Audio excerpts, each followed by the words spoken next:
Hello बच्चों, आप सभी का हमारे चैनल आरती एजुकेशन क्लासेस में स्वागत है। आज के वीडियो में हम आपके लिए लेकर आए हैं 8th ग्रेड अभ्यास पुस्तिका कक्षा 8 विषय सामाजिक विज्ञान। तो आइए बच्चों, हम देखते हैं 8th ग्रेड अभ्यास पुस्तिका कक्षा 8 विषय सामाजिक विज्ञान में पाठ जो अध्याय 8 है, हम अध्याय 3 हमारा अतीत। तो आइए हम देखते हैं अध्याय 8 राष्ट्रीय आंदोलन एवं संगठन 1870 के दशक से 1947 तक। तो आइए बच्चों, हम देखते हैं अध्याय 8 राष्ट्रीय आंदोलन का संगठन 1870 के दशक से 1947 तक। तो प्रश्न नंबर 1 है, poverty and un British rule in India पुस्तक के लेखक थे। Poverty and un British rule in India पुस्तक के लेखक थे राजा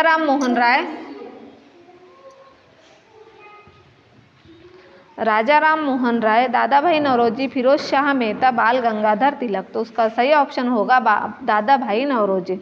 फिर है प्रश्न नंबर 2, केसरी समाचार पत्र के संपादक थे लाला लाजपत राय, बाल गंगाधर तिलक, दादा भाई नौरोजी, सुभाष चंद्र बोस। तो बाल गंगाधर तिलक। फिर हमारा अगला प्रश्न है प्रश्न नंबर 3, वन सत्याग्रह किस क्षेत्र से संबंधित है? आंध्र प्रदेश, गुजरात, पंजाब, उत्तर प्रदेश। तो वन सत्याग्रह गुजरात क्षेत्र से संबंधित है। प्रश्न नंबर 4 है, आजाद हिंद फौज का गठन किया गया था। बी के दत्त, रास बिहारी घोष, सुभाष चंद्र बोस, लखन नायक। तो सी सुभाष चंद्र बोस। फिर हमारा अगला प्रश्न है प्रश्न नंबर 5, ब्रिटिश भारत के संबंध में कौन कौन सा कथन सही नहीं है? ब्रिटिश भारत जो था उसके संबंध में कौन कौन सा कथन सही नहीं है? तो देखिए, साइमन कमीशन में कोई भारतीय सदस्य नहीं था। चोरा चोरी घटना के कारण गांधी जी द्वारा असहयोग आंदोलन वापस लिया गया था। गवर्नमेंट ऑफ इंडिया एक्ट 1935 में प्रांतीय स्वायत्तता का प्रावधान किया गया। भारत छोड़ो आंदोलन सन 1922 में प्रारंभ हुआ था। तो भारत छोड़ो आंदोलन सन 1922 में प्रारंभ हुआ था। रिक्त स्थानों की पूर्ति की जाए। इल्बर्ट बिल द्वारा भारतीय न्यायाधीशों को ब्रिटिश या यूरोपीय व्यक्तियों ने मुकदमे सुनने का अधिकार दिया। केसरी अखबार मराठी भाषा में प्रकाशित हुआ। 26 जनवरी 1930 को पूरे देश में स्वतंत्रता दिवस मनाया गया। नमक कानून को भंग करना दांडी मार्च का यात्रा का उद्देश्य था। जालियांवाला बाग घटना के विरोध में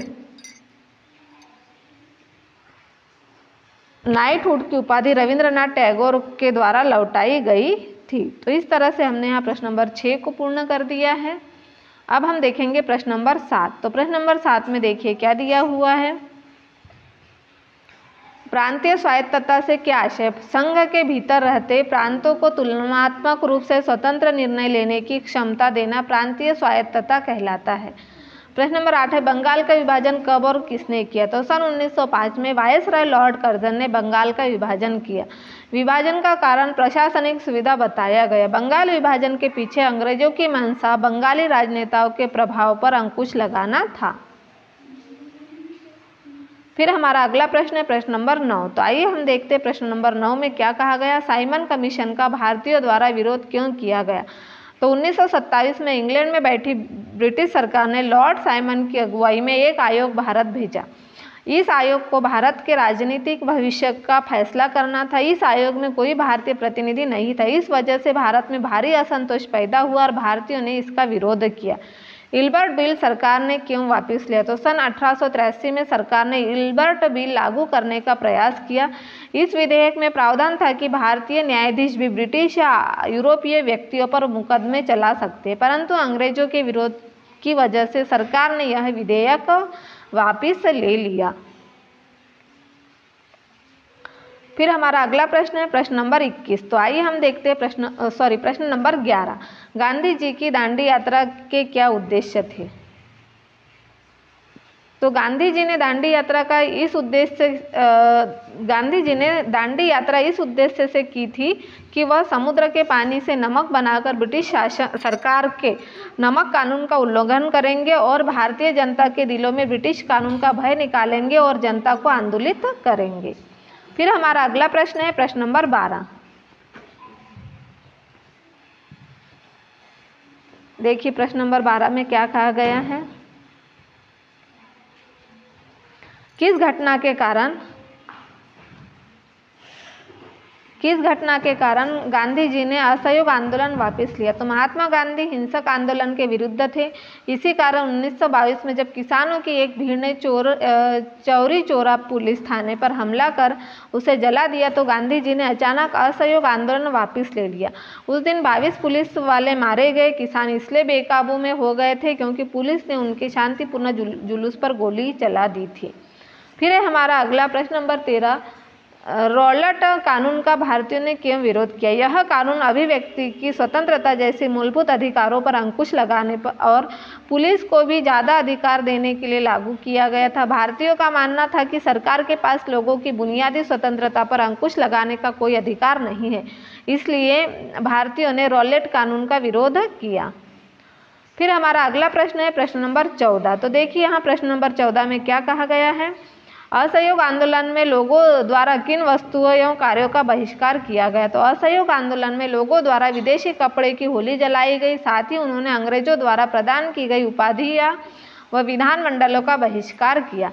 हजारों विद्यार्थियों ने सरकारी स्कूल कॉलेज छोड़ दिए। मोतीलाल नेहरू, CR दास, CR गोपालचारी और आसफ अली जैसे बहुत से वकीलों ने वकालत छोड़ दी। फिर हमारा अगला प्रश्न है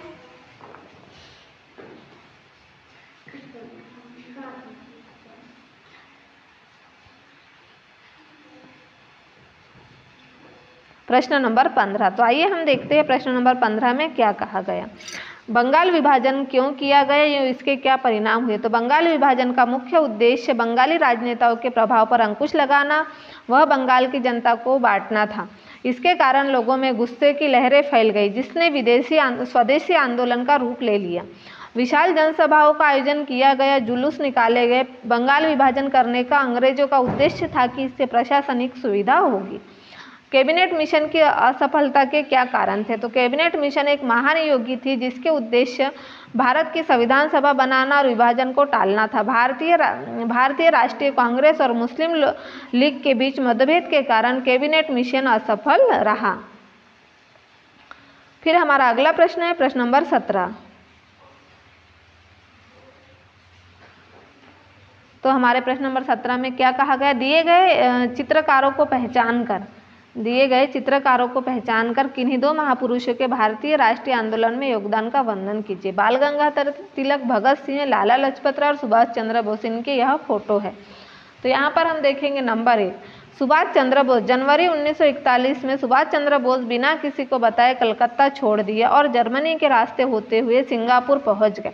भारत को अंग्रेजों के नियंत्रण से मुक्त कराने के लिए उन्होंने वहां आज़ाद हिंद फौज का गठन किया। राष्ट्रभक्ति और स्वतंत्रता का संदेश जन जन तक पहुंचाने के लिए बर्लिन में फ्री इंडिया सेंटर की स्थापना की और आज़ाद हिंद रेडियो की शुरुआत का स्वतंत्रता आंदोलन को आगे बढ़ाया।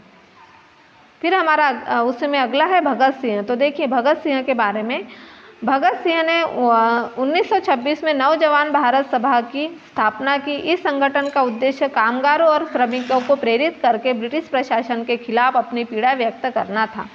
भगत सिंह ने एसोसिएशन के सचिव के रूप में कार्य किया। उन्होंने 1928 में सुखदेव, चंद्रशेखर आज़ाद और अन्य लोगों में Hindustan socialist Republican association HSRA की स्थापना की। अपने साथी राष्ट्रवादी BK दत्त के साथ भगत सिंह ने 8 अप्रैल 1929 को केंद्रीय विधान परिषद में बम फेंका था। भगत सिंह, सुखदेव और राजगुरु को 23 मार्च 1931 को फांसी पर चढ़ा दिया गया। उस समय भगत सिंह की आयु सिर्फ 23 साल की थी। तो इस तरह से हमने इन प्रश्नों को पूर्ण किया है। आप इसे आपकी एडगेट अभ्यास पुस्तिका में पूर्ण कर लीजिए और आप यदि हमारे चैनल पर नए हो तो हमारे चैनल को सब्सक्राइब ज़रूर कर लीजिए ताकि आपको हमारे आने वाले वीडियो के नोटिफिकेशन मिलते रहेंगे।